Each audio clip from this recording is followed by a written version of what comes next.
la taille Baruch Hashem des bâtiments, et je vois que, peut-être que m'a dit le Rav Kassabi, qu'il y a beaucoup de monde qui prie ici. C'est une très belle communauté, tel que j'ai entendu. Et c'est une grande fête avec le Rav Kassabi. Il y a tellement de chaleur, tellement d'enthousiasme, et tous les fidèles de la communauté. C'est une belle découverte pour moi. Donc Hachem, un grand plaisir. On n'est pas très loin, et on découvre pour Hachem qu'on est Khazak. On découvre que Hachem a des belles communautés autour de Paris. Comme il a introduit le Rav Kassabi, Shlita, que Bezat Hashem, dimanche prochain, alors Bezat Hashem, il y aura le gala des institutions Ed Mordechai à la rue Pavé. Ces institutions Baruch Hashem avec des centaines d'élèves. Et là-bas, c'est bien entendu une Torah authentique. Tout est absolument authentique. Tout le monde est vraiment impliqué dans la Torah. Il y a une centaine d'élèves, il y a plusieurs sections de yeshivot. Il y a plusieurs kolélim, c'est plus seulement dans la rue Pavé, c'est à la rue Pavé, à la c'est dans le 16e, c'est dans le 19e, dans le 20e, il y en a Baruch Hashem, des bâtés midrashot et des kolélim partout. Et il y a une yeshiva ktana, plusieurs yeshivot de Lot, etc. Baruch Hashem, c'est un très grande, des grandes institutions. Et bien entendu, qui dit des grandes institutions, donc, c'est pour ça qu'on a besoin d'être soutenu. Et on attend que Bezat Hashem, tout le monde, au gala dimanche prochain, Bezat Hashem. Ceux qui voudront Bezat Hashem assister, ils donneront leur numéro de téléphone à Rav Kassabi et on les appellera pour leur envoyer un billet ou par mail ou par poste. Bezat Hashem. Donc, on voulait parler, le titre de ce qu'on m'a dit qu'il fallait parler, c'est sur les événements. Je ne sais pas si c'était. Voilà. Donc, c'était les événements de l'année dernière. Pas l'année dernière. Il y avait la semaine dernière, il y avait les événements, Baruch Hashem, on va d'événement en événement. Hashem Yatzilenu Bezat Hashem. Amen. Alors, si je peux me permettre, c'est pas seulement on enseigne une Torah authentique. Tous les mardis soirs, il y a un cours du Rav Benichou qui a ramené des centaines de jeunes à la Torah. Exactement. Un kérouv exceptionnel. Vous assistez? Oui. C'est un témoignage vivant. Témoignage vivant. Il y en a plusieurs. Voilà, on a quelqu'un qui peut vous raconter. Il est tous les mardis soirs chez le Rav Benichou. Il y a le mardi soir, il en fait aussi un vendredi. Il y a le Shurim aussi, Baruch Hashem. Jeudi aussi. Il y a beaucoup. Jeudi soir, Gemara. Jeudi soir, etc. Il y a encore d'autres rabbinim qui font ces moments, Baruch Hashem. Il y a des centaines de gens qui viennent étudier, des gens qui étudient toute la journée, des gens qui étudient le matin, le soir. C'est Baruch Hashem, un grand centre. Et Baruch Hashem, qu'Hashem aide tout le monde à grandir en Torah et en Hachamay. Donc, le sujet des événements, c'est un sujet qui n'est pas nouveau, qui date depuis la destruction du Beth Amikdash. D'accord, c'est pas nouveau les événements. Mais la question c'est comment est-ce que nous on vit tout ça et vers nous on mène tout vers où Akadosh Baruch Hu nous emmène dans tout ça. Et comment est-ce qu'on doit vivre tout ça. On va dans la paracha, comme j'ai entendu parler sur Rivka. Non, je parle de la partie avec Laura, parce qu'on avait eu cette discussion. Voilà, donc justement j'entendais qu'on parlait justement de la paracha, de sujet de Rivka. Rivka était marchait dans la rue, et lorsqu'elle passait devant un Beth Knesset, une yeshiva, alors elle toquait, d'accord? Dès que c'était le bébé qui toquait, si j'essayais de passer ici à Boulogne, elle aurait vu cette merveilleuse communauté, il aurait toqué très fort, et Rahman Islam, quand il passait devant une maison d'Avodah Zarah, d'accord, c'est une rue à côté, alors aussi, ça toquait, et Rivka ne comprenait pas, qu'est-ce qui se passe? Si c'est pour être moitié dans la Avodah Zarah, moitié dans la Torah, ça ne vaut pas grand-chose. D'accord? Vous prenez une belle crème chantilly, regardez, c'est très joli, vous mettez un peu de boue dessus, personne ne mangera. Pas beaucoup. Quelqu'un un petit peu de boue comme ça, même si on vous dit rien du tout, c'est une petite couche. Vous voyez, personne ne touchera. Pourquoi? Parce que la Torah, elle est belle, si on la salit, alors même si on met un peu d'Avodah Zarah, un peu de péché, déjà ça salit, ça enlève. Alors elle ne comprenait pas qu'est-ce qui se passe. Elle est allée chez Shem, et elle lui a demandé qu'est-ce qui se passe. Shem, c'était quoi la réponse que Shem aurait dû lui dire? T'en fais pas, il y a deux bébés pour Shem. Il y a un tzaddik et un rachat, un Yaakov et un Esa. Mais on voit que Shem, il lui dit pas exactement ça. Shem, il lui dit il y a deux peuples dans ton ventre. Donc il dit pas il y a un tzaddik et un rachat. Deux peuples, deux nations. Pas de juifs, de goïs, pas de juifs et des nazis. Deux nations. Mais Meir, il paraît d'eux, ils vont se séparer depuis tes entrailles. où les hommes, milom, yematz, et une nation va se renforcer par une autre, comme Rachid dit, quand il y en a une qui monte, l'autre qui descend, l'autre qui monte, l'autre descend. Verra bien votre saïr. Le seul endroit où il parle d'une petite différence, c'est que ce sera le grand qui servira le petit. Mais on parle de deux nations, de deux puissances. Rachid nous dit quoi? Shne goyim bebitner. C'est marqué goyim sans vav. Et Rachid dit, enfin ça se lit sans vav. Rachid dit shne goyim, deux importants. De la chose gava. Pas orgueil, la chose importante, comme on dit Hachem Malach, Geout Lavesh. De l'importance. Deux importances, Rachid dit, c'est pour, il a fait allusion à deux importants qu'il y avait, c'est Rabbi Noakadosh, Rabbi Yehuda Hanassi, et Antoninus. Rabbi Yehuda Hanassi était le chef du Sanhedrin, le chef du peuple juif, c'est celui qui a rédigé tous les Mishnayot, c'est le premier qui a rédigé la loi orale, et Rabbi Yehuda Hanassi, il était d'une richesse incroyable. D'accord? L'Agma dit dans Nedarim qu'il a dépensé, je ne sais plus le chiffre exact, mais ça fait, je crois que c'est 250 millions de pièces de dinarim pour le mariage de son fils. D'accord? Même si un dinar c'est 1 euro, c'est pas mal. 250 millions, si un dinar c'est plus. 250 millions pour le mariage de son fils. Donc c'était une richesse inimaginable. Qui n'a jamais manqué ni de tsnon, ni de chazeret sur la table de Sassata, même en hiver, mais en été, c'est une chose qui ne pousse pas en hiver ou en été. Il y en a un qui est en hiver, l'autre en été. Et toute l'année, il avait tout ce qu'il faut. Aujourd'hui, c'est facile, aujourd'hui, avec l'importation, vous avez tout ce qu'il faut dans n'importe quel magasin. D'accord? Mais à l'époque, c'était quelque chose, il y avait seulement les rois qui avaient ça. Et l'autre qui était important, c'était Antoninus, qui était le César romain, et qui était un grand sadique, qui s'est converti en cachette. Il avait un tunnel depuis Rome jusqu'à chez Rabbi Yehuda Hanassi à Tveria.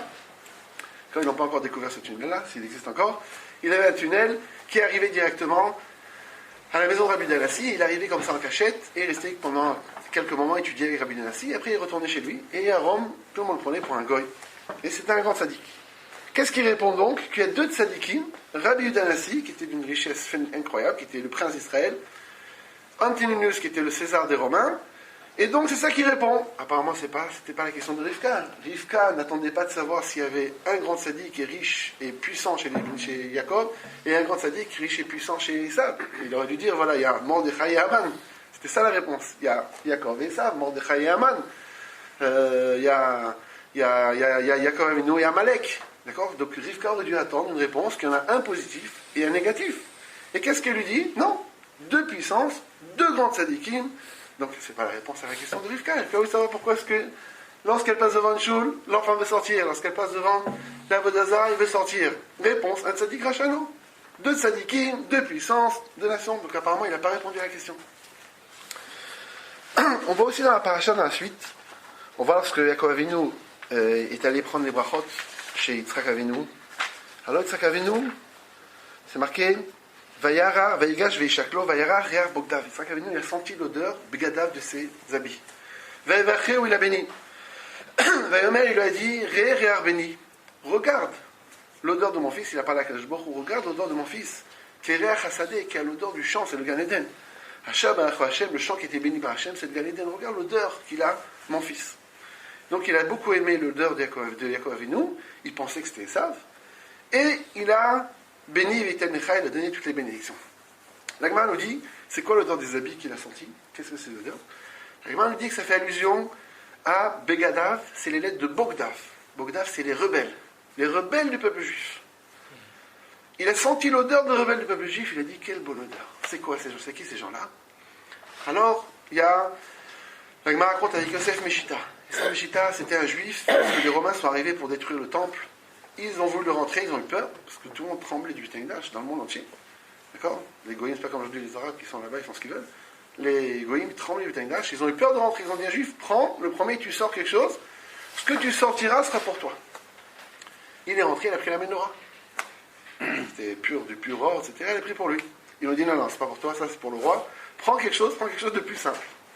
Il a dit, non, une fois j'ai déjà transgressé la volonté de mon Dieu, 2 fois je ne le ferai pas, et ils l'ont attaché les pieds à la queue d'un cheval, et ils l'ont traîné jusqu'à ce qu'il est mort. Donc il n'a pas voulu, il s'est sacrifié pour ne pas re-rentrer. Il a fait tchouva, il n'est pas re-rentré dans le Beth Amikdash. Deuxième histoire que l'Agma raconte, c'est l'histoire de Yakum Istreda. Yakum Istreda, c'était le neveu de Yossi Ben Yezer. Yossi Ben Yezer, c'était le chef du Sanhedrin, c'est donc le guide du peuple juif. Et Yossi Ben Yezer, il a été condamné à mort par les Grecs, c'était à l'époque des Grecs. Et Yakum Istreda, c'était un juif qui s'était écarté de la Torah.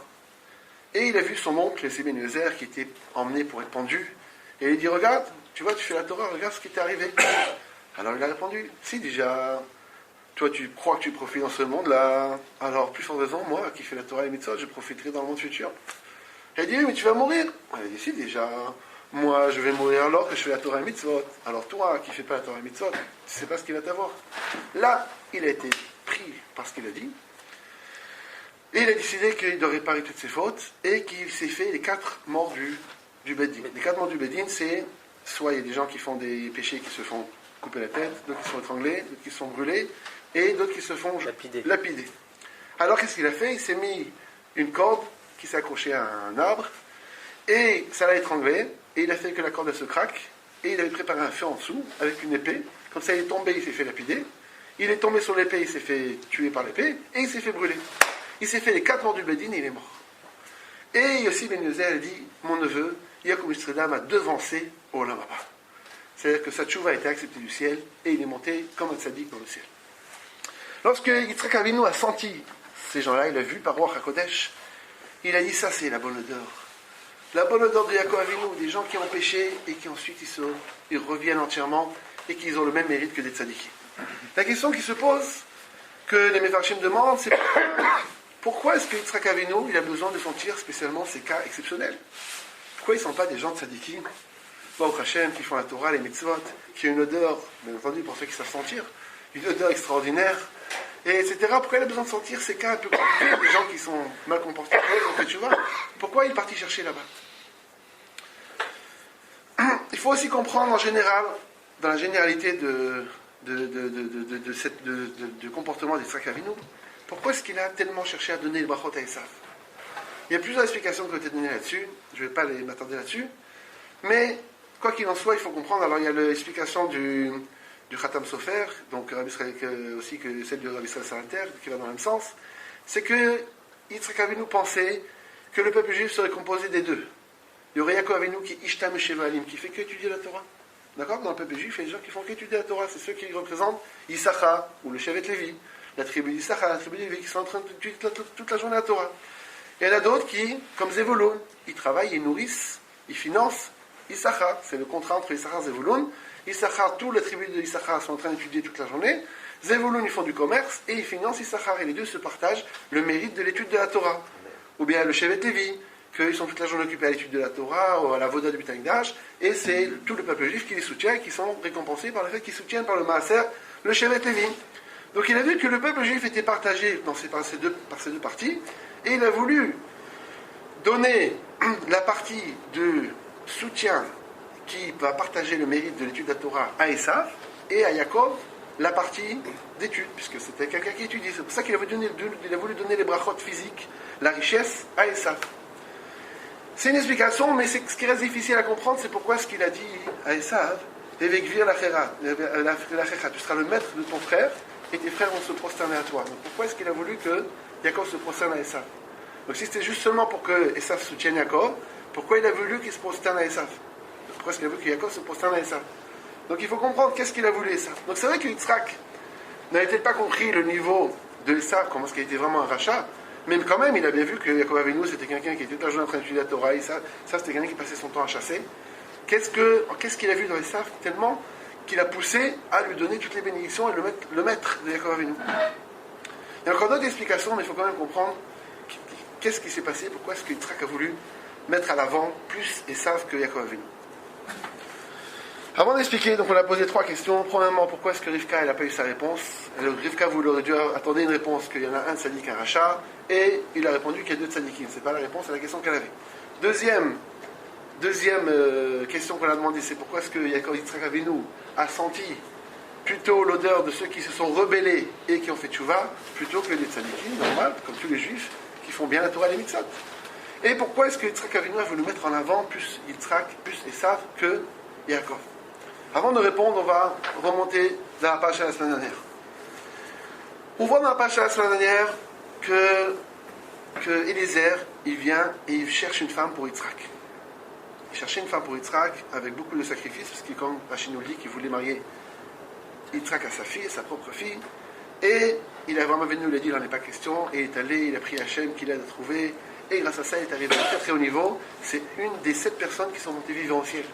Il y a Yonavi, il y a Hanor, il y a Sarah Batacher, qui sont montés vivants au ciel. Eliezer, il est arrivé, il s'est purifié à tellement haut niveau. Il était contre son envie, et il s'est purifié à un niveau tel, il s'est tellement sacrifié pour chercher une femme pour Yitzhak, qu'il est arrivé à un niveau où d'abord c'est marqué qu'il a été soigné de la malédiction de Ham, de Noach, la malédiction qu'il avait héritée de Ham, de Kenaran, et en plus il est monté vivant au ciel. Et on voit qu'il cherche une femme pour Rivka, et c'est marqué que Eliezer pouvait traverser un fleuve en portant 2 chameaux dans les bras. Donc Eliezer, c'était vraiment quelqu'un de monstrueux. Passer un fleuve avec 2 chameaux sur les bras, c'est vraiment... Il voit une petite fille de 3 ans, il dit, tu peux me donner à boire? Et là-dedans, qu'elle le propose à boire à lui et à tous les 10 chameaux. Et à tous les hommes qui étaient avec lui. Il y avait 10 personnes. C'est pas du chesed apparemment, il faut comprendre quelle est cette notion de chesed. Apparemment, c'est un peu exagéré. On fait du chesed, quelqu'un en a besoin, on donne la tzedaka à ceux qui ont besoin. Mais on voit quelqu'un de monstrueux qui peut porter 2 chameaux. Et il me demande, allez, vas-y, petite fille de 3 ans, donne-la à boire à tous les chameaux. Oui, c'est celle qui l'a choisi. Il y a quelque chose qu'il faut comprendre. Comment est-ce qu'il a pu demander à une petite fille comme ça un travail aussi... En plus, il a décidé, dès qu'il a vu son comportement de chesed, il lui a donné tout de suite les kiddushin. Il a donné l'argent des kiddushin. Il était mékadesh par shlichut, c'est un envoyé de Yitzhak Avinu. Et il a fait l'acte de mariage de Rivka avec Yitzhak, sans lui demander aucune question. C'est vrai qu'elle avait une grande générosité, etc. Mais peut-être qu'elle faisait Avodah Zarah, peut-être qu'elle faisait beaucoup d'autres péchés. Qui dit que, à cause de sa générosité, ça y est, c'était sûr que c'était la destinée de Yitzhak Avinu. Comment il a pu décider tellement rapidement? Pour répondre à ça, on va revenir un peu en avant, dans Parashat Vayera. On voit là-bas, Avraham Avinu, il voit les gens de Sodome, que Akash Baruch Hu lui annonce qu'ils vont mourir. Qu'est-ce qu'il fait Avraham Avinu? Avraham Avinu, il va et il prie pour les gens de Sodome. C'est un peu étonnant que Avraham Avinu, il prie pour les gens de Sodome, alors que les gens de Sodome, c'était les gens qui étaient anti le chesed. Tous ceux qui faisaient du chesed, de la tzedaka, de la charité pour les pauvres, ils se faisaient tuer là-bas. Ils ont tué là-bas la fille de l'autre, ils ont tué plein de gens, ils ont osé donner un peu à manger à les pauvres. Donc Avraham Avinu, quand on voit, imaginons qu'on voit Cheshalom, des Arabes qui sont là en train d'essayer Cheshalom d'attaquer le peuple juif, on va prier Hachem pour qu'il les sauve. D'accord? Effectivement, il y en a un qui... J'ai un voisin qui a dit ce soir, il a dit cet après-midi avec des enfants, oh là là, les pauvres, ces pauvres Arabes qui sont morts, ils se sont fait tuer. D'accord? Imaginons un réaction, il marche chez ma Mézéchiam. D'accord, ils ont tué? Oh là là, ces pauvres. Alors ma vie, il vient que je me retrouve tuer des gens qui sont contre le chesed, qui font que du mal à tout le monde. Donc Hachem, enfin la justice, que je me refais la justice. Pourquoi il prie tellement pour eux? On voit Avraham Avinu, il était malade, il avait trois, c'était le 3e jour de la Mila, il souffrait beaucoup, il ne pouvait pas marcher, il était assis. Il voit des hommes qui arrivent, qui passent, il court derrière eux, il leur dit s'il vous plaît venez manger chez moi. Ils disent non, on ne veut pas, on n'a pas faim, on ne veut pas rentrer. Venez, il les a forcés, il les a pas laissés tranquilles jusqu'à ce qu'ils sont venus. On invite quelqu'un, on veut faire du bien à quelqu'un qui le veut, mais quelqu'un qui ne veut pas, il veut partir, on ne va pas l'inviter. Pourquoi Avraham Avinu a tellement insisté à aller chercher des gens qui ne voulaient pas, ils voulaient partir? Le Midrash fait remarquer cette chose-là, et nous dit que la différence entre la bonté d'Avraham Avinu et la bonté de Iyov, c'est que Iyov, la bonté entre la bonté d'Avraham Avinu et la bonté de Iyov, c'est que Iyov, lui, il cherchait à combler un manque qu'il y avait chez les gens. Iyov, c'était un tzaddik, qui n'était pas un juif, qui était un tzaddik des nations. Et Iyov cherchait aussi à faire du bien, il invitait tout le monde, comme Avraham Avinu, il faisait de la tzedaka, de la charité, etc. Mais le Midrash nous dit, lui, quand quelqu'un il avait l'habitude de manger la viande, il lui donnait de la viande. Quelqu'un qui n'avait pas d'argent, il lui donnait de l'argent. Quelqu'un qui n'avait pas de vin, il lui donnait du vin. La Gemara dit, le Midrash dit, Avraham Avinu, quelqu'un qui n'avait pas l'habitude de boire du vin, il lui donnait du vin. Quelqu'un qui n'avait pas l'habitude de manger de la viande, il lui donnait de la viande. Quelqu'un qui n'avait pas l'habitude de recevoir un bien, il lui donnait plus que ce qu'il avait l'habitude. Donc quelle était cette différence qu'il y avait entre Avraham Avinu et Iyov? Qu'Avraham Avinu cherchait à donner aux gens plus que ce qu'ils avaient l'habitude, Et Yov, il cherchait à combler les gens de ce qu'ils ont besoin. Donc il y a une différence. Donc Rav Dessler explique que la différence entre Noach et Yov, entre Abraham Avinu et Yov, c'est qu'Abraham Avinu, il cherche à donner aux gens plus que ce qu'ils ont besoin. Alors que Yov, il cherche seulement à combler les gens ce qu'ils ont besoin. Comment comprendre d'où vient cette différence entre Abraham Avinu et Yov? Et c'est la même différence qu'entre Abraham Avinu et Noach. On voit qu'on reproche Noach de ne pas avoir prié pour les gens du Maboul. Les gens qui sont tous morts par le déluge. Alors le Zohar Kadosh il dit que c'était un peu de la faute de Noach, qu'il n'a pas prié pour eux. Alors qu'Abraham Avinu, il a prié même pour les gens de Sodome. On a posé la question d'abord pourquoi il a prié pour des Réchaïm, Abraham Avinu comme les gens de Sodome. Et comment est-ce qu'on peut reprocher Noach alors que Noach pendant 120 ans, il a construit la Teva, il a parlé aux gens, faites chouva, Hachem il va envoyer le Maboul, les gens se sont moqués de lui, ils ont failli le frapper, ils ont failli le tuer. Et lui, c'est de sa faute, il aurait dû prier pour eux. Mais les gens ils veulent pas. Alors encore une fois, Rav Dessler explique qu'on voit une différence. Que Noach, il cherchait à faire du bien. Abraham Avinu, de qui il a appris à faire du bien de Noach, c'est marqué. Noach l'a expliqué comment est-ce que pendant un an, ils ont donné à manger à tous les animaux. Et Abraham Avinu, il a dit, moi aussi, je vais faire comme Noach, je vais donner à manger à tout le monde. Et Noach, malgré tout, il est donc comme Yov, il donne aux gens ce qu'ils ont besoin. Les gens, ils veulent pas faire tchouva, on ne peut pas faire. Abraham Avinu, il cherche plus. Il va prier pour des gens qui sont des Réchaïm, et il va donner aux gens ce qu'ils n'ont pas besoin. Quelle est cette différence-là entre Abraham Avinu et Noach d'une part, et Yov qui n'était pas du peuple juif? Rav Dessler, il raconte une anecdote qu'une fois, lorsqu'il était en Pologne, en Lituanie, il a vu pendant la nuit, c'est là-bas, quand il est en hiver, tout est la neige, la glace, il a vu tout un groupe de loups, une meute de loups, qui cherchaient à manger. Ils étaient affamés. Quand tout était glacé, il n'y avait rien à manger. Et tout d'un coup, ils ont découvert un petit cadavre mort, petit. De quoi faire un repas pour un loup. Ils se sont tous jetés dessus. Ils ont commencé à se bagarrer. Et jusqu'à ce qu'à la fin, ils étaient tous assommés, sauf le plus fort. Il a dit qu'il y avait une énorme mare de sang. Ils se sont tous mordus, frappés, etc. Il y avait une mare de sang autour. Il y en avait un qui a réussi à attraper le cadavre.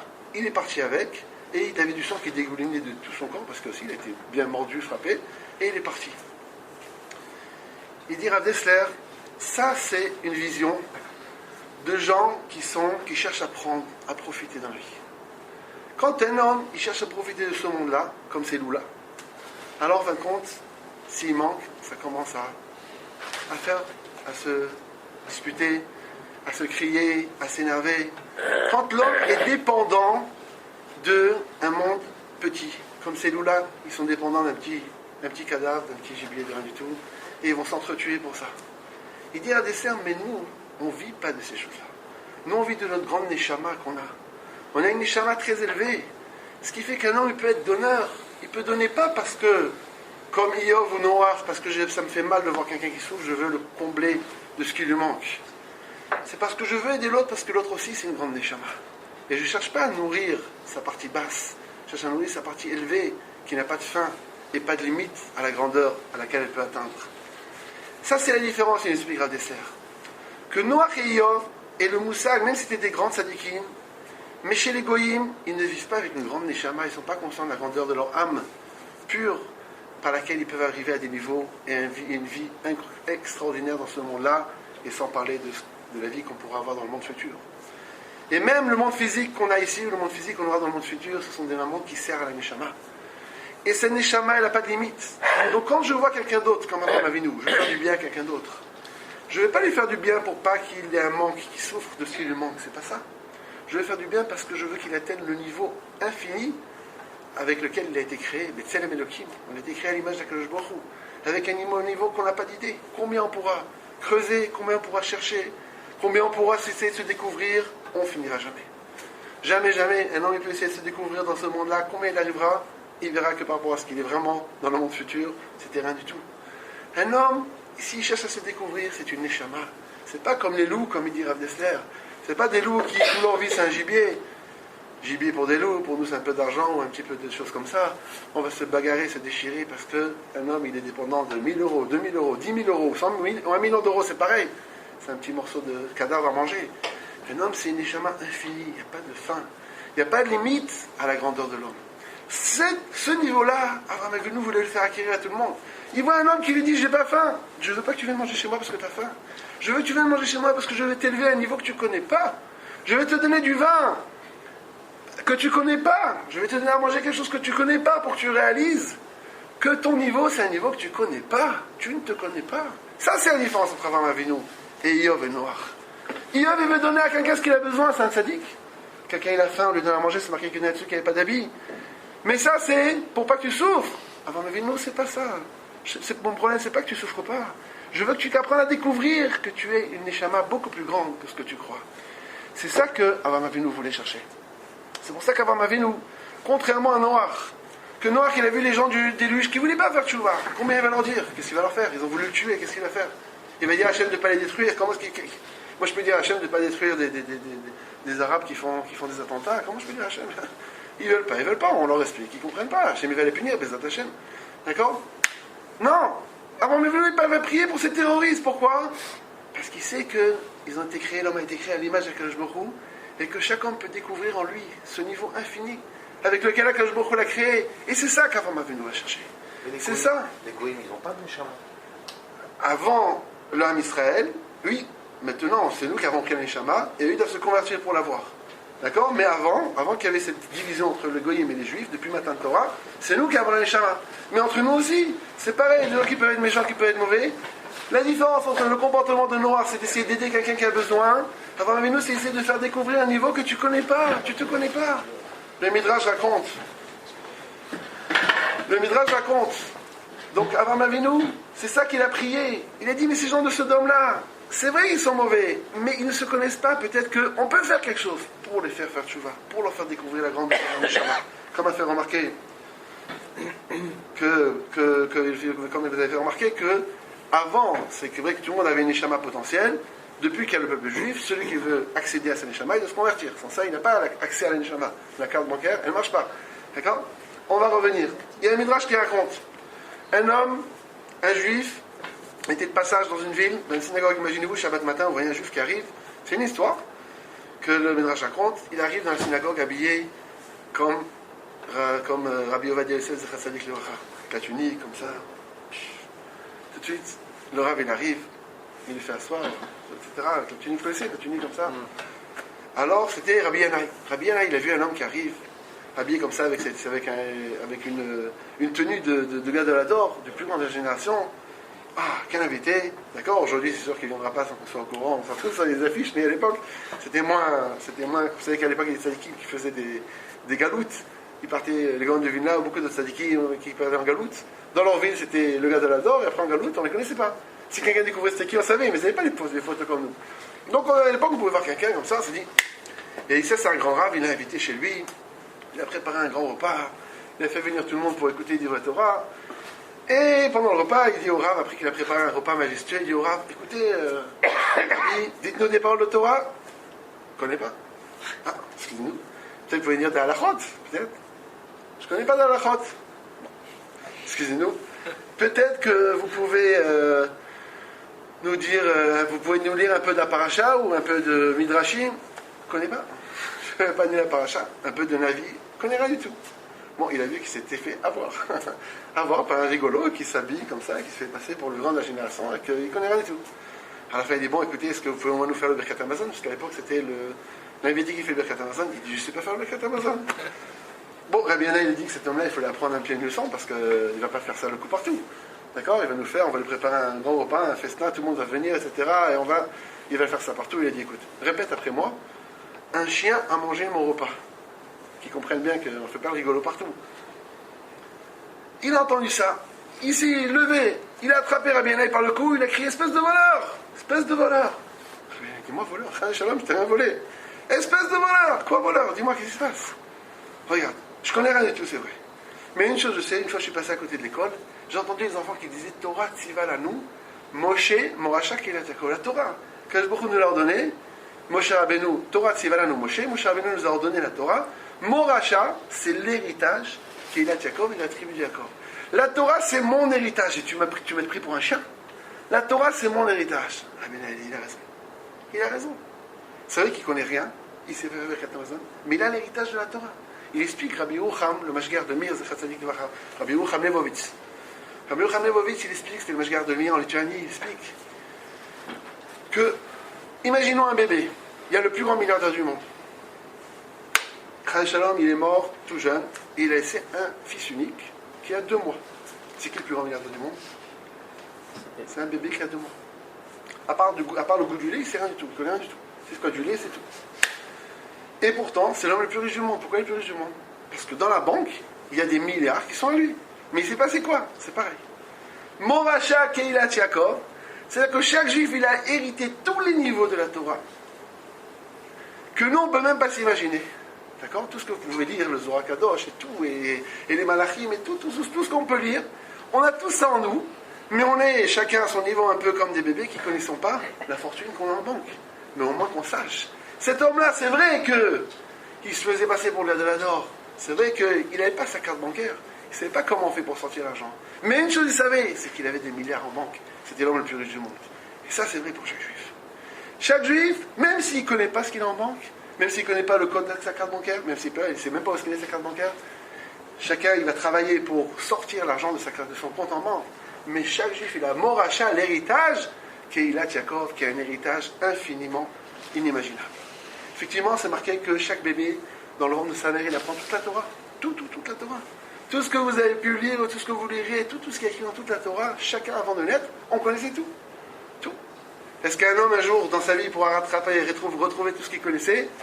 Ça, peut-être. Il y en a, mais pas beaucoup. Mais tout le monde a. On a tout pensé. Le grand deviné explique pourquoi est-ce que dans le ventre de la mère, on apprend la Torah. C'est marqué qu'il y a un malach qui allume une lumière sur la tête de l'homme, sur la tête du bébé, et le bébé, il voit tout ce qu'il y avait depuis la création du monde, puis avant la création du monde, tout ce qu'il y aura jusqu'à éternellement, et il sait tout ce qu'il y a dans le monde de bébé. Tout, il voit tout.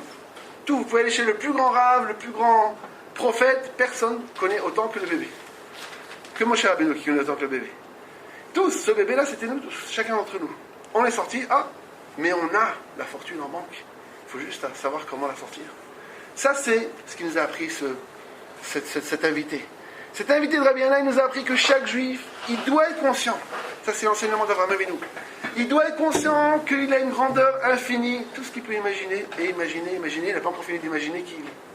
Parce que tant qu'il imagine, de toute façon, il n'aura pas imaginé qui il est, qu'est-ce qu'il est. Et c'est quoi la Torah qu'il a en lui, tout ce qu'il a en lui. Il doit juste travailler pour la redécouvrir, la ressortir, et la faire développer, pour lui et pour les autres. Ça, c'est ce qu'Avraham Avinu il a fait. C'est pas une question quelqu'un qui a faim, je lui donne à manger. C'est une question quelqu'un qui a faim, chacun il a des niveaux qu'il faut l'aider à faire découvrir. Et effectivement, ça c'est ça que les goïms ils savent ça. Ils savent ça les goïms autour de nous. Par exemple pendant la guerre, c'était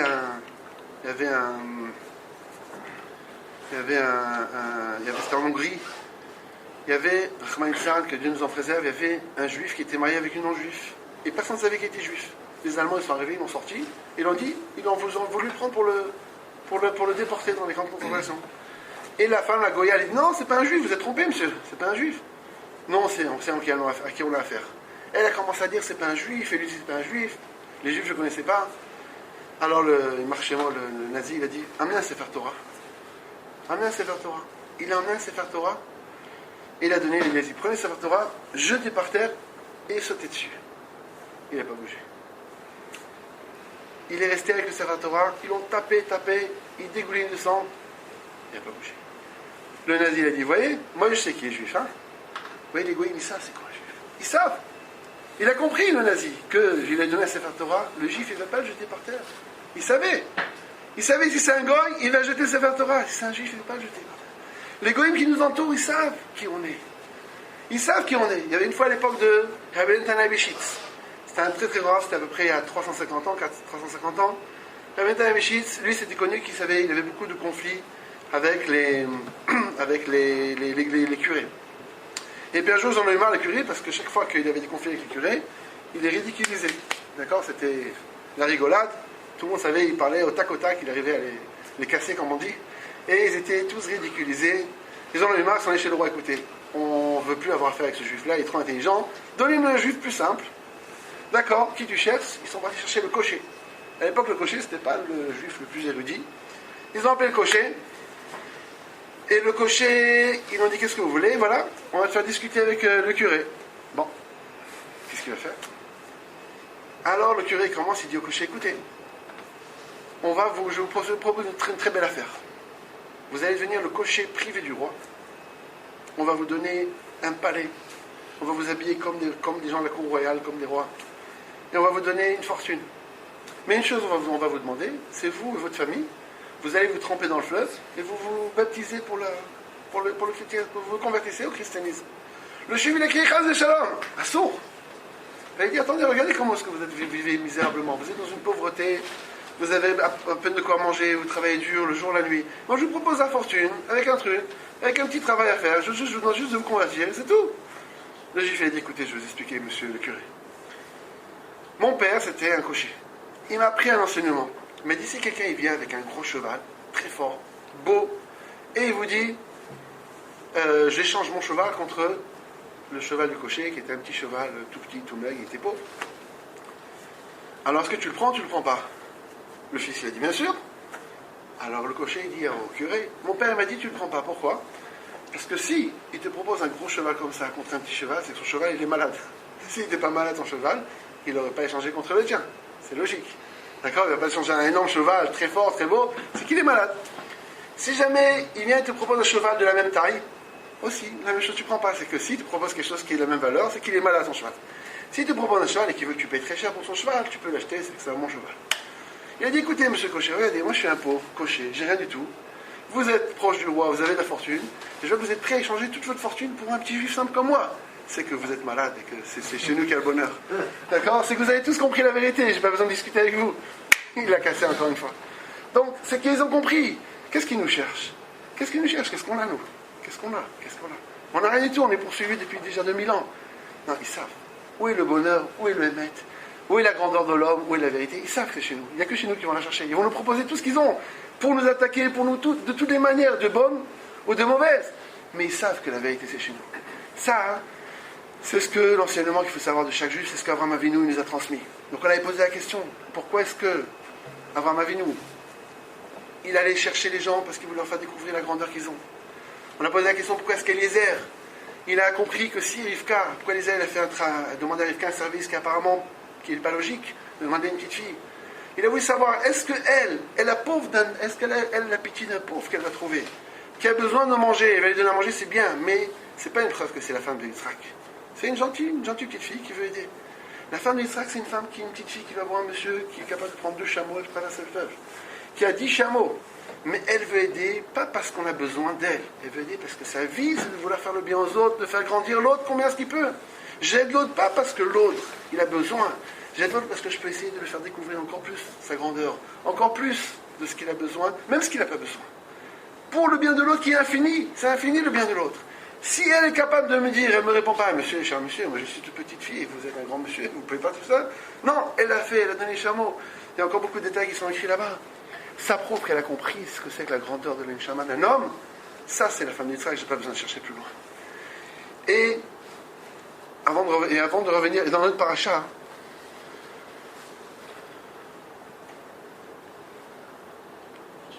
on a demandé la question. On a demandé pourquoi est-ce que Rivka, quelle était la réponse que Akadosh Baruch Hu il a donnée à Rivka, que Shem il a donné à Rivka. Tu as 2 peuples, 2 nations. Pourtant Rivka, vous savoir qu'il y avait un tzaddik et un rachat. Il explique le Meshech Chochma. Le Meshech Chochma, il explique, il dit comme ça. Rivka, sa question, elle a compris qu'il y avait 2. Elle a compris, elle a dit sûrement qu'il y a 2. Je ne sais pas si on peut sentir ou pas, mais en tout cas, elle a compris. Sa question, c'était pas ça. Sa question, c'est pourquoi est-ce qu'elle avait un tzaddik et un rachat, alors que Sarah, la mère de Yitzhak, elle avait seulement un tzaddik, et il a fallu qu'Avraham Avinu se marie avec Agar pour faire sortir le rachat. Donc pourquoi est-ce qu'elle sort un rachat de son ventre? C'est qu'elle n'était pas au niveau, c'est ça sa question. Qu'est-ce qu'il a répondu? Il a dit non. Shne goyim et bitner, c'est quoi shne goyim? C'est Avraham, c'est Rabbi Yudanassi, qui est un grand tzaddik de Yaakov Avinu, et Ontominu, c'est-à-dire que ta force c'est plus que ça. Ta force c'est que même de Yaakov, même de Esav, même de Rechaïm, tu es capable de faire sortir des grands tzaddikim. Combien de grands tzaddikim sont sortis d'Esav? Il y a Ovadia Navi, qui descend de Esav. Il y a Onkelos, le Targum Onkelos Akadosh, qu'on lit chaque semaine, de Esav, c'est tout ça, c'est des Romains. Aquila Sager, Rabbi Meir, c'est aussi de Esav. Rabbi Shmuel Ben Shilat, c'est un descendant de Haman. D'où ils viennent tout cela? D'où ils viennent? D'où ils sortent? Rabbi Antoninus Tzaddik, il y a encore beaucoup de grands qui sont des grands du peuple juif, d'où ils sortent? Ça, c'est la force de Rivka. La force de Rivka, c'est plus qu'Avram et Sarah. Avram essayait de faire sortir la grandeur, le niveau, la splendeur du peuple juif. Yitzhak et Rivka, ils sont capables de faire sortir même la splendeur du rachat. Ça, c'est la force de Yitzhak et Rivka. Et c'est ça qu'il a répondu, t'en fais pas. Tu n'as pas un rachat parce que tu n'es pas au niveau d'avoir qu'un tzaddik comme ça. Tu as un rachat parce que tu es capable de faire sortir d'un rachat plus que ça. De Ishmaël, il n'y a pas de guérine. Vous connaissez les guérines d'Ishmaël? Il y en a peut-être très rares, mais on ne les connaît pas. Il n'y a pas des grands du peuple juif comme des Esav. Des Esav, il y en a plein. Chaque génération, on a plein de descendants d'Esav qui sont des Tamid Chachamim, qui sont même des Rabbanim, il y a des Gdolim. Ça, c'est Yitzhak et Rivka, qui sont capables, même dans le mal, de faire sortir le bien. C'est plus qu'Abraham et Sarah. Abraham et Sarah, c'est la grandeur du juif. Et ça, c'est même la grandeur du rachat. C'est pour ça que Yitzhak Avinu. Après, quand Yitzhak Avinu, il a vu qu'il a senti l'odeur des rebelles. Pourquoi il a senti l'odeur des rebelles? Parce que Yitzhak Avinu, c'était ça la force qu'il a voulu, c'est que même des Rishaïm dans le peuple juif, des gens qui ont fauté, ils sont capables de faire tchouva et de retrouver leur grand niveau. Comme une fois, il y avait Rabbi Levi Yitzhak de Berditchov. Dans sa vie, il avait quelqu'un qui était très loin de la Torah. Il y avait un juif qui s'appelait Moïse. Et il était très loin, et tous les juifs où il s'écartait de lui, personne ne parlait. C'était quelqu'un qui était vraiment... Il ne fallait pas parler avec lui. Et le rabbi, toujours, il s'approchait de lui, il parlait avec lui, c'est son grand ami. Tout le monde a dit, mais rabbi, c'est honteux, vous lui faites honte. Qu'est-ce que vous parlez avec ce rachat? C'est un rachat. Un jour, ce Moshe, il était déjà bien placé chez les Goyim, c'était le bras droit du gouverneur. D'accord? Dans chaque région, il y avait des gouverneurs. Un jour, il y avait une grande fête entre les gouverneurs, un anniversaire, etc. Et le gouverneur, il a voulu faire un pari avec tout le monde que son bras droit, son Moshe, c'est le meilleur homme de confiance de tous les autres gouverneurs. C'est le meilleur. Les autres, ils n'ont pas d'homme de confiance assez fidèle. Et il a dit, mon Moshe, ce que je lui demande, à n'importe quelle heure, à n'importe quel moment, n'importe quelle difficulté, il me le fait. Et il a commencé à dire, mais non, vous croyez que vos hommes de confiance sont des gens fidèles. Lui, c'est un homme, non seulement il ne va jamais me voler un centime, c'est un homme, vous n'avez pas d'idée. Ils ont commencé à se disputer entre le gouverneur et les autres gouverneurs qui étaient venus pour son anniversaire. Et Rabbi Levi, le gouverneur, il a dit aux autres, son Moshe, c'est le meilleur. Les autres, il a dit, écoute, on fait un test. Demande-lui de se convertir pour l'Avodazara, qu'il devienne chrétien. Alors le gouverneur a dit, c'est n'importe quoi, vous rigolez, lui il a tout abandonné, il ne fait plus Shabbat, il ne fait plus Yom Kippour, il ne fait plus rien du tout. Il n'y a pas de problème. Moi je viens ici. Écoute, tu vas bien leur montrer que tu es capable de te convertir pour moi. Il a dit, je vais réfléchir. Quoi? Tu vas réfléchir? Mais c'est un scandale. Tu es toujours un homme tellement fidèle et tu vas réfléchir, tout d'un coup, est-ce que tu vas te convertir? Laissez-moi 3 jours, je vais réfléchir. Il a dit, je te laisse 3 jours, dans 3 jours. Tu n'as pas décidé, on fait un grand feu dans la place de la ville et on te brûle vif. Très bien, au bout de 3 jours, tu as décidé? Oui, j'ai décidé. Eh bien, c'est tué. Ils l'ont brûlé sur la place de Berditchev. Rabbi Levi Yitzhak, il est entré dans la synagogue, il est ouvert à Kodesh, il a dit à Kadosh Baruch Hu, je t'avais dit que les juifs sont des bons juifs. Je t'avais dit, c'est des bons juifs. Ça, c'est Réar Bogdav. Ça, c'est la force de Yitzhak et Rivka. Il y a la grandeur des bons juifs qui sont des bons juifs, mais il y a les Bogdav, même les mauvais juifs, que eux, en fond, dans le fond, la neshama du juif, elle est tellement puissante, elle est capable de prendre le dessus de tout, et à la fin, il fait peut-être tchouva, et revenir au plus haut niveau, comme on l'avait avec Yosef Meshita, qui avait fait tchouva en dernière minute, il y a comme Nisrod qui avait fauté, qui en dernière minute, il avait accepté sur lui. Ça, c'est la force qu'ils ont juif, ça, c'est Yitzhak et Rivka. Et avec ça, on comprend pourquoi est-ce que Yitzhak et Rivka, Yitzhak, il a voulu donner la bracha à Esav, parce qu'il a vu que c'est vrai que Esav, c'est lui qui allait soutenir Yaakov. Mais il a cru qu'Esav, il avait une force plus que Yaakov, qu'il était capable de, même en s'occupant toute la journée de chasser, de gagner de l'argent, il était capable à retrouver un niveau plus élevé encore qu'Yaakov Avinu. Il était capable de faire un effort comme ce qu'il avait reçu de son père, de savoir revenir même quand on s'est écarté, même quand on n'est pas proche du Beth Midrash, quand on n'est pas proche de la Torah, savoir revenir, c'est ça cette force. Il a cru que ça avait cette force-là, et il a voulu le mettre en avant par rapport à Yaakov.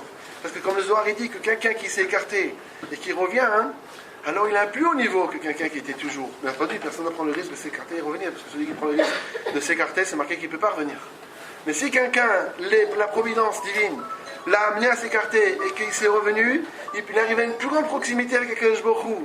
Et c'est ça que Yitzhak il a voulu donner à Esav. Mais Rivka a vu que non. C'est vrai, mais pas chez Esav, chez Yaakov.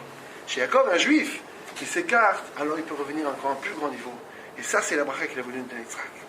Donc ça, c'est ce qu'on voit, le grand niveau qu'on a eu des Avot Akdoshim, d'Avraham et de Yitzhak, qui nous ont donné non seulement le niveau de découvrir notre grande Neshama, mais même si Chad Shalom s'est écarté, de retrouver des niveaux. Et c'est ça qu'on a en galoute. Les Goïms nous rappellent, vous êtes grands. Vous êtes grands, vous êtes grands, vous êtes grands. Mais, attention, il faut savoir que dans toutes les situations, même si jamais Chad Shalom on a un peu dévié, toujours on peut nous revenir. Et si on revient, que je va nous rapprocher et va nous emmener à la Kéda. Nous voyons encore quelque chose de plus dans l'enseignement d'Avraham Avinu. On voit qu'Avraham Avinu, il a prié pour les gens de Sodome. Donc on avait demandé pourquoi est-ce qu'il a prié pour les gens de Sodome. Parce que justement lui il croyait que les gens de Sodome pouvaient arriver même à un niveau, même si c'était tellement écarté, il croyait qu'ils pouvaient faire tchouva, ils avaient un niveau. Rav Chaim Shmulevitz, le Rosh Yeshiva de Mir, demande, on va pas tarder mais juste encore un petit peu. Rav Chaim Shmulevitz, le Rosh Yeshiva de Mir, demande, il dit, on voit que Avraham Avinu il a prié à Kadosh Baruch Hu pour les gens de Sodome. Il a dit peut-être qu'il y a 50 personnes qui sont dans le 50 personnes qui sont dans Tzadikim, qui sont dans la ville, tu vas sauver, que je me dit, pas de problème. Peut-être il y en a 49, peut-être il y en a 30, 45, 30, etc. Il a fait tous les calculs. Et jusqu'à ce qu'il est arrivé à 9, il a demandé qu'avec 9 personnes, plus à la Kadosh Baruch Hu, ça fera 10. Après il s'est arrêté. Après 9, il s'est arrêté. 9 personnes, il s'est arrêté, il a arrêté de demander. Rachid dit, pourquoi il a arrêté de demander? Rachid dit qu'il a arrêté de demander parce qu'il s'est dit que Noach, ils étaient 8. Il y avait Noach, ses 3 fils, la femme de Noach, les femmes des 3 fils. 8 personnes, Akadosh Baruch Hu n'a pas sauvé le monde. Donc il a compris qu'Akadosh Baruch Hu n'a pas sauvé le monde. Il demande après un Shmuel et il s'est dit, mais qui dit que Noach ne pouvait pas sauver le monde? Le Zohar il a dit que Noach il était fautif de ne pas avoir prié. Donc si Noach avait prié, il aurait peut-être sauvé le monde. Donc tout Abraham Avinu savait que à 8 on ne pouvait pas sauver le monde. À 8 Noach il n'a pas sauvé le monde parce qu'il n'a pas prié. Mais s'il avait prié, il aurait peut-être sauvé le monde. Donc Abraham Avinu devait tenter. Il va prier pour 8, comme ça il va sauver le monde. Donc pourquoi Avraham Avinu s'est arrêté à 8? Il dit après le Shmulevitz au nom du Rav de Brisk, il dit comme ça. Il dit, parfois un homme, il crie. Pourquoi un homme il crie? Enfin il crie parce qu'il veut qu'on arrête de le frapper. Il crie qu'il veut qu'on vienne le sauver. Mais si quelqu'un il va chez le docteur lui fait un truc qui fait très très mal, et il crie. Pourquoi il crie? Pour que le docteur il arrête? Mais non, il lui paye pour qu'il continue. Il lui paye.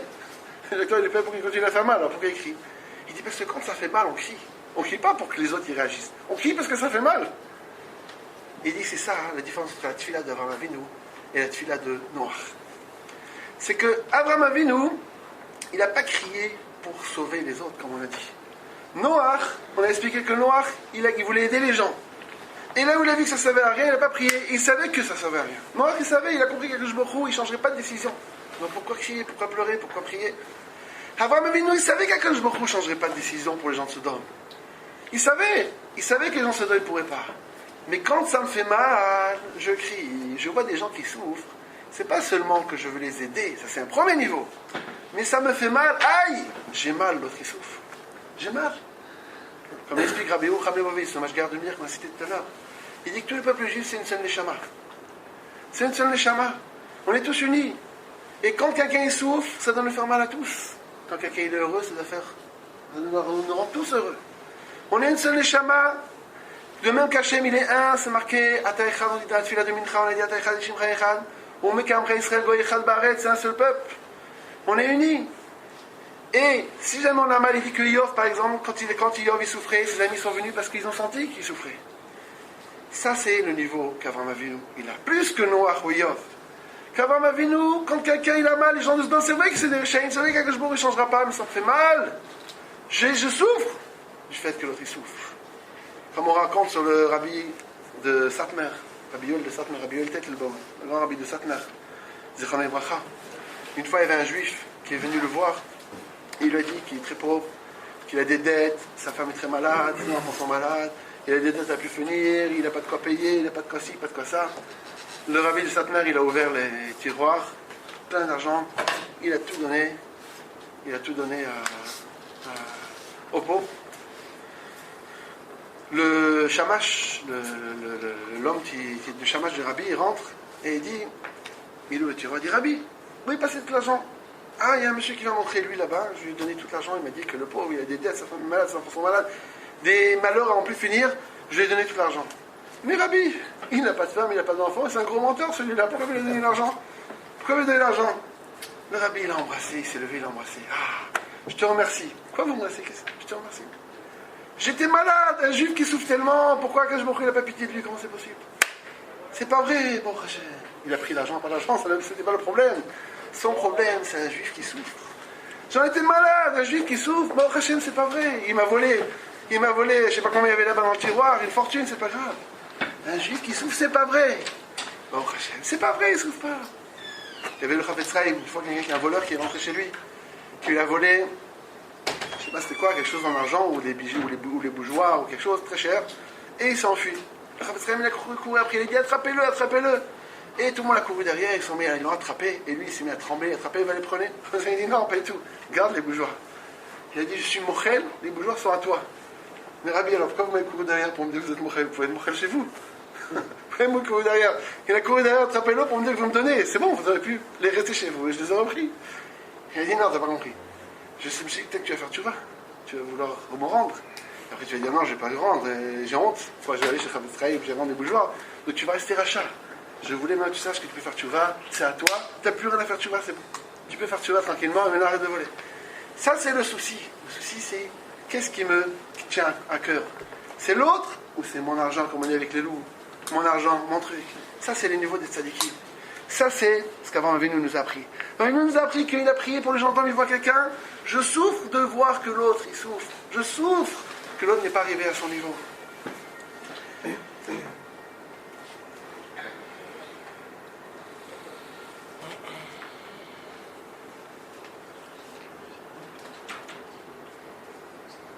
Nous sommes maintenant en galoute. C'est ça effectivement notre problème. Pourquoi on souffre encore tellement? Comme c'est marqué que pourquoi est-ce qu'on est en galoute? Le décret du galoute a commencé depuis la Xéra des Meraglim. Depuis qu'ils ont fauté la faute des Meraglim, c'est à ce moment-là qu'il y a eu le décret, comme c'est écrit dans Teilim, Veissa Yadolahem, la pilotam baratzot, ou les alotam bagoïm. Que je il a juré au moment des Meraglim, que je on enverra les ministres en galoute. Pas maintenant, dans le désert, on n'est pas parti en galoute, mais plus tard. Que je avait déjà juré qu'il enverrait les ministres en galoute à cause de la faute des Meraglim. Et c'était quoi la faute des Meraglim? Nous, on lit la Torah, on pense c'est quoi la faute des Meraglim? C'est qu'ils n'ont pas cru qu'Hachem va pouvoir les sauver des Knaani. Ils ont cru que Baruch Hu ne pourrait pas les emmener en Israël, que c'est trop fort. Ils disent Sforno, ils disent mais c'est pas logique. Ils ont vu Kriyat Souf, ils ont vu les sorties d'Égypte, ils ont vu Matan Torah, ils ont vu la manne, ils ont tout vu. Ils ne croient pas qu'Hachem peut leur donner à Israël. Ils ne croient pas qu'Hachem peut leur donner à Israël. Ils disent Sforno, c'est pas ça l'erreur. C'est pas ça leur faute. Leur faute, c'est comme c'est écrit dans le passage qu'ils ont dit qu'on était à leurs yeux, Vaïou, Vanier. Vanier l'Enem Kechagavim, on était à leurs yeux comme des sauterelles, Vechen Aïnou Benenu, et à nos yeux aussi on était comme des sauterelles. Ça c'est la grâce. Qu'à nos yeux aussi on était comme des sauterelles, ils disent pour nous. Que la faute des Meraglim, c'est qu'ils n'ont pas compris leur niveau, ils ont cru, pas qu'Akadosh Baruch Hu n'était pas capable de conquérir Israël. Ils ont tout vu, ils ont vu cette Mitzrayim, ils ont tout vu, ils savaient qu'Akadosh Baruch Hu était capable. Ils ont cru qu'eux ne seraient pas au niveau. Eux ne seraient pas au niveau, ils n'ont pas réalisé la grandeur de ce que c'est qu'un juif. Un juif qui est sorti de Mitzrayim, un juif qui a eu la Torah, un juif qui est dans le désert, un juif qui mange la manne, un juif qui est dans le Mishkan. Et lui il commence à dire, mais peut-être qu'Akadosh Baruch Hu, parce qu'ils ont dit, mais Sinat Hashem Otanu, Akadosh Baruch Hu nous haït. Le problème, c'est pas qu'ils ne croyaient pas qu'Akadosh Baruch Hu pouvait gagner Israël. Ils croyaient qu'Akadosh Baruch Hu pouvait gagner Israël. Mais ils croient qu'Akadosh Baruch Hu nous haït, ils ne se rendent pas compte de notre grandeur. Et ça, c'est la faute qui nous emmène en galoute jusqu'aujourd'hui. On ne sait pas notre grandeur, on ne sait pas comment est-ce qu'Akadosh Baruch Hu nous aime. On ne sait pas comment est-ce qu'Akadosh Baruch Hu nous aime, comment est-ce qu'Akadosh Baruch Hu. Il veut nous donner du bien. Il veut qu'on sache combien on est grand, qu'on sache combien est-ce qu'on est capable. Il dit, Rav Dessler, il cite le Rav Chaim Volozhin, je fais déjà temps, on va s'arrêter bientôt, bien sûr. Rav Dessler, il cite le Rav Chaim Volozhin, qui cite une Gemara qui dit comme ça. La Gemara dit qu'il y avait une discussion entre Rabbi Yeshua et les philosophes d'Athènes. D'accord? Il y a toute une longue discussion dans la Gemara. Et il y a une discussion entre le Rabbi Yeshua et les philosophes d'Athènes. Les philosophes d'Athènes lui ont dit, comment on fait pour saler du sel? S'il y a du sel qui pourrit, comment on fait pour saler le sel? Du sel qui pourrit. Alors il leur a répondu avec une matrice de mule. On prend une matrice de mule, on met dans le sel, et ça fait que le sel ne pourrit pas. Ils ont répondu, mais une mule n'a pas de matrice. Et il a répondu, mais le sel ne pourrit pas. Alors, à part la blague, c'était quoi la discussion? D'accord? Ils ne sont pas rencontrés à Yeshua pour faire des blagues. C'est évident. Yeshua n'est pas allé prendre une discussion. C'était une discussion très profonde entre philosophes et de Rachamim. Il explique après une vologine. Il dit, les goïms, ils ont demandé à Rabbi Yeshua, le sel qui pourrit. Ça veut dire que le sel, ça veut dire l'amertume. On est en galoute, on souffre parce qu'on a fauté. Le sel qui pourrit, comment on fait pour le sauver, puisqu'il continue à faire encore plus de fautes dans le galoute? On est dans le galoute, mais on fait pire qu'avant. Alors à quoi ça sert? C'est ça qu'ils sont demandés à Rabbi Yeshua. Le sel, on est dans l'amertume, on pleure, on souffre, mais à quoi ça sert puisqu'on pourrit dans le galoute? Qu'est-ce qu'elle a répondu? Avec une matrice de mules. Ça veut dire quoi? Ça veut dire qu'il a dit que vous nous prenez pour des mules. Vous n'avez pas compris. Vous nous prenez pour des mules, les Israël. Vous ne comprenez pas ce qu'il y a caché, notre Neshama qui est caché en nous. Vous ne savez pas qu'on est des gens fertiles. On est des gens qui grandissent. Et qui grandissent, vous ne voyez pas. Vous croyez qu'on est des gens comme ça, mais par derrière, en dessous, on grandit. Et dès que notre grandeur va éclore, alors ils verront tous. Vous nous avez pris pour des mules. Alors c'est avec notre mule qu'on empêche le sel de pourrir. C'est-à-dire que vous croyez que les Israël pourrissent, mais on ne pourrit pas l'âme Israël. On ne pourrit pas. On ne fait que progresser, que grandir. Dans ce galoute, on a l'air de pourrir, on a l'air de descendre, mais on ne fait que grandir. Et ça, c'est la réparation de la faute de Merville. Sinon, on va réaliser comment est-ce qu'on est grand, comment on fait que de grandir, comment est-ce qu'on fait que progresser, de génération en génération, avec tout ce qu'on a souffert et tout ce qu'on a passé. De génération en génération, on continue à grandir. Ça montre qu'en réalité, on n'est pas des mules, comme ils croient. Nous sommes des gens fertiles, et nous sommes du ciel qui ne pourrissent pas, on souffre mais on ne pourrit pas. Et grâce à ça, c'est ça qui va nous aider à réparer la galoute.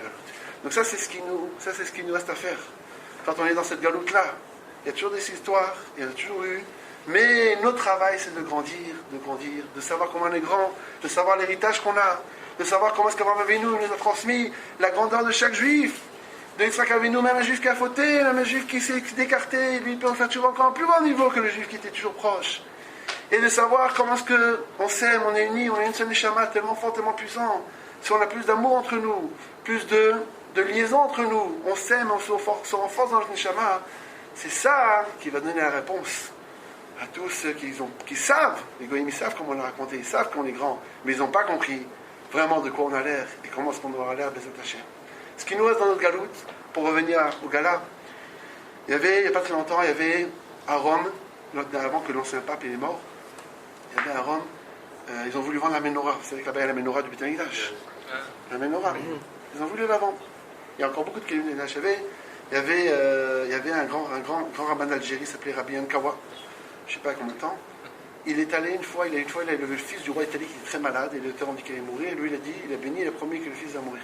Que le fils va guérir. Et le fils a guéri, le roi, il est allé chez le rabbi, il a envoyé chez Rabbi Yankawa, et il a dit, je te donne tout ce que tu veux en récompense. Il a dit, non, c'est pas moi, c'est Akadosh Baruch Hu, mais une chose, je te demande de voir la menorah. Il est allé, il est descendu dans le Vatican en dessous. Alors d'abord, le pape ne voulait pas, le roi a dit, je te demande pas ton avis. Et il est allé, et il est sorti là-bas avec la bouche ouverte. Pendant un mois, il n'a pas parlé, il est iftar. Il a vu la menorah, il a vu plein de choses.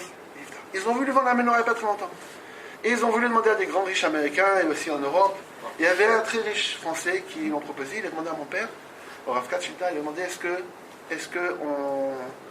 qu'est-ce qu'il fait avec la menorah. Mon père a dit, il va demander au Gadolador. Il a demandé à Rav Shteman, au Gadolador dans la génération. Il a demandé à Rav Shteman. Rav Shteman a dit, mais qu'est-ce qu'ils vont faire avec cette menorah? Ils vont la profaner. Des gens les impurs, on va la toucher, c'est un sourd. Ils vont la mettre dans un musée, les goïms ils vont la toucher, c'est un sourd. Ils vont la montrer à des goïms, des shalom. Qu'est-ce qu'ils vont faire? Ils vont la mettre sur la place de la rue, tous les goïms vont la toucher. C'est une profanation du Kodesh, il ne faut pas toucher. Pas toucher. Le Mashiach, il apprendra, il n'a pas besoin de payer. Il voulait des millions, des dizaines de millions. Et tout, il apprendra. C'est Kadosh. Une chose, Hachem nous a demandé dans le Galout. Le Beth Amikdash, c'est Hachem qui s'en occupe. La Menorah, c'est Hachem qui s'en occupe. Une chose à demander, c'est de soutenir les Yeshivot et les Kolélim et ceux qui étudient la Torah. Ceux qui étudient la Torah, chacun doit essayer d'étudier la Torah combien peu. Sinon, il a le mérite d'étudier la Torah en soutenant la Torah. Si on soutient la Torah, c'est ça qui va nous faire grandir et nous faire arriver au Mashiach. C'est que la Torah. Ve'ena shiur, c'est marqué depuis le Beth Amikdash a été détruit. Avant, il y avait la Shekhinah dans le Beth Amikdash. En Israël, la shiur est seulement Be'arba Shel Halakha. Dans les 4 amots de Halakha, on étudie la Torah. Et c'est la seule chose qu'on lui demande. Après, mon père, il a demandé à Rabbi Lachiv. Il a répondu à la même chose. Il a dit, mais qu'est-ce qu'on fait avec la menorah? Qu'est-ce qu'ils vont faire? C'est un Chilul Hashem. Les goyim vont la toucher, les gens impurs vont la toucher, ils vont la profaner, ils vont en faire des... Je sais pas ce qu'ils vont faire, Chal Shalom. Faut pas qu'ils touchent. Le Mashiach, il va la prendre. Hachem nous a demandé une seule chose. En anou shiura ka Torah azot dans le galout. Et c'est seulement cette Torah-là qu'on la renforce. Et c'est pour ça que les Hachem, on vous avez tous des Hachem pour le gala la semaine prochaine, donc le dimanche prochain. Chacun qui puisse faire un effort, comme il peut, de soutenir la Torah. Il y a des centaines de gens qui étudient la Torah pour Hachem, une Torah authentique et puis pour Hachem. Et chacun qui fasse de son côté l'effort pour étudier la Torah et de soutenir comme il peut. Chacun ses moyens. Que je ne regarde pas la quantité, il regarde le cœur. Il regarde le cœur et que Bezrat Hachem, si on fait tous un effort, Bezrat Hachem, qu'Akadosh Baruch Hu va nous envoyer rapidement le Mashiach. Ils comprendront tous qui on est, qu'est-ce qu'on est, mais avant eux, c'est nous qui devons travailler sur nous-mêmes de comprendre qui on est, qu'est-ce qu'on est, et qu'on n'a pas de limite. Chaque juif a sa grandeur et au niveau qu'il peut atteindre. Bezrat Hachem, Rav Kassabi, il prend les numéros de téléphone de ceux qui veulent participer, et après ils se feront rappeler pour avoir leur adresse, leur mail, pour leur envoyer les invitations. Merci.